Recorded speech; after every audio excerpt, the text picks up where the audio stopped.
Hi everyone, welcome back to our weekly live stream. So, as you know, last week Kenny did a live stream on the JSON RPC server. And to follow up on that, in this stream, we are going to deep dive and learn about the architecture of JSON RPC server.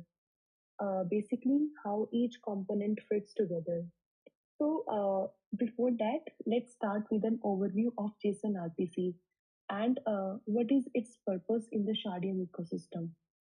So the Shardeum JSON RPC server, it helps the users to interact with the Shardeum blockchain network using JSON RPC instead of HTTP. Additionally, Shardeum JSON RPC server comes with an added REST API for debugging and monitoring purposes. The added REST API in the server is like a special toolset that helps the developers to check how the server is working and fix any issues. It's basically a simple way to get information about the server's status, find errors, and monitor performance without needing to dig deep into the complex code or systems. So for this setup, this project supports NPM as well as Docker for building and running the server, and it comes with several endpoints that can be used for logging and debugging purposes. If you're an end user, such as any exchange or DApp, and want to deploy your own RPC server, I would highly recommend to use Docker. Basically, it's gonna make sure that all the dependencies are installed and that the server operates smoothly in the same environment every time. On the other hand, if you are a developer or someone who is looking to improve this project or contribute to this project, you can run the server from the source and use npm for installing the server locally. Now, let's talk about the deployment. The architecture supports deployment by Docker and it uses PM2 to manage multiple RPC server instances. Docker is like a virtual container that holds everything your server needs to run.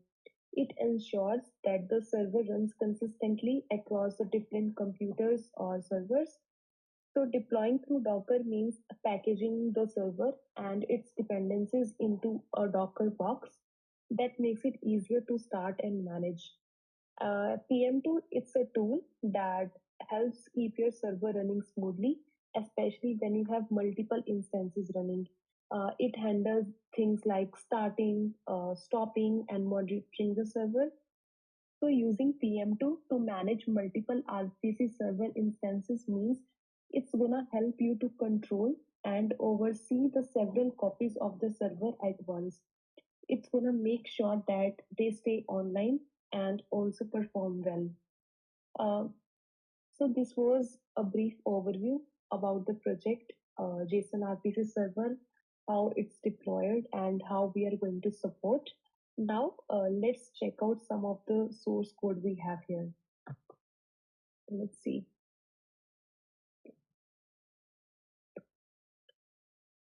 Uh, now, if you want to customize a server settings, you can do that in src config.ts file.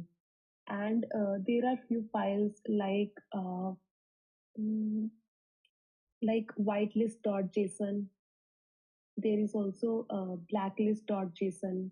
So what these files are doing, these are basically helping you to manage the access control.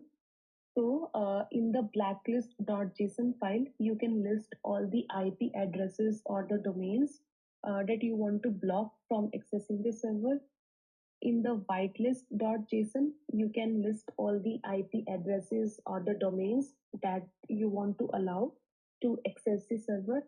And there is one more file called spammerlist.json, and it's gonna have all the IPs that are basically flagged for spamming. So these are the three files that you can use for managing the access control: whitelist.json, blacklist.json, and spammerlist.json. Now, there is one more configuration file that we talked about, uh, config.ts. Now let's break down the code on the config file one by one, see what it's doing. So here we have the type config. This basically defines a blueprint called config, and it holds several different settings for configuring how the Shardeum JSON RPC server behaves. It has things like IP, port, chain ID, node IP info, WebSocket, log server. It contains all the configuration settings for the server. So let's see uh, what each module is doing. We have IP and port. These specify the address and the port number where the server listens for the incoming connections. Next, we have chain ID. This is a number that identifies a specific Shardium blockchain network with which the server interacts. After that, we have node IP info. It contains information about the external IP and the external port. Uh, and next we have WebSocket. It controls whether WebSocket communication is enabled and if the server handles any sort of subscriptions. We have two parameters here, as you can see, enabled and server subscriptions. And now we have log server. It defines where server logs are sent. It also includes IP addresses and the port. And like that, we have several other things that are defined in this file. I'm not gonna go through the through each, but you can check this file and see what all configuration settings we have. Customize it however your requirement is. So in summary, it holds all the settings for the Shardium JSON RPC server in the one place. Basically, it makes it simple to control how the server is behaving. It includes settings for things like how the server connects to the network, interacts with the blockchain, keeps things secure, make things run faster, and also integrates with other services outside the server. These settings give you the freedom to customize and adjust how the server behaves when you set it up and run it. This way, you can make sure the server works just right for the different situations or the tasks it needs to handle the way you want it. Okay. So this was all about the configuration files that we talked about. Now, let's move on to the next step, which is defining API and routes. If we go to file api.ts that we have here, it's a big file. So as you can see, it defines the methods that are available for the JSON RPC server. Let's scroll down a bit.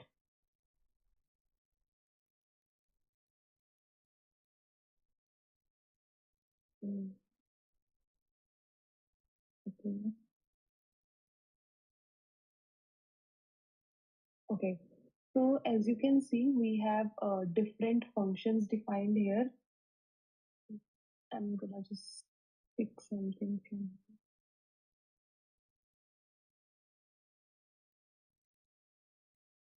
Okay. So as you can see, we have ETH gas price, ETH accounts, ETH block number. So these are all the EVM JSON RPC methods that are defined here. And as you know, Shardium supports all the EVM JSON RPC methods. If you want to check what other methods are supported, you can just go to the official EVM documentation site and check it out. So yeah, this has basically all the functionality defined on how this is behaving. Feel free to check this. Okay. Now let's go to the routes folder. It has two files, authenticate.ts and log.ts. Uh, it basically defines the different endpoints for the server. Each route corresponds to a specific RPC methods. And as I said, here we have two files. The authenticate.ts file, this file handles the authentication using JWT, JSON Web Tokens. It defines routes to authenticate a user and verify tokens. And as you can see in this file on line number 7, yes. So what this is doing, it is defining a route to authenticate a user by comparing the provided paraphrase with the stored passphrase in the config. If they match, a JWT token is going to be generated. So as you can see, if it matches, it's going to generate a JWT token. Uh, and you know, and another functionality that it's doing is it's verifying the tokens. And to verify the tokens, we have it on line number 24. It checks if the provided token is valid or not. And for that, it uses the secret key. You can see the secret key here. And the secret key, from where it is coming from the config. If you see on line number 4, we have imported config from the config file that we recently talked about. Cool. Now let's go to the log.ts file and check what it has. This file handles logging. It sets up routes to log various events like when does a function start, when does a function ends, and if it throws any sort of errors. Uh, so let's scroll down a bit. Mm, okay, so see, let's pick this router.route and search for this.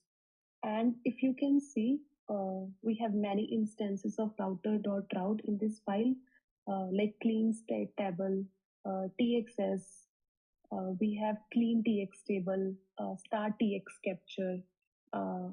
Basically these are the different routes that have been defined and they are used to capture these events and store them for debugging and monitoring purposes.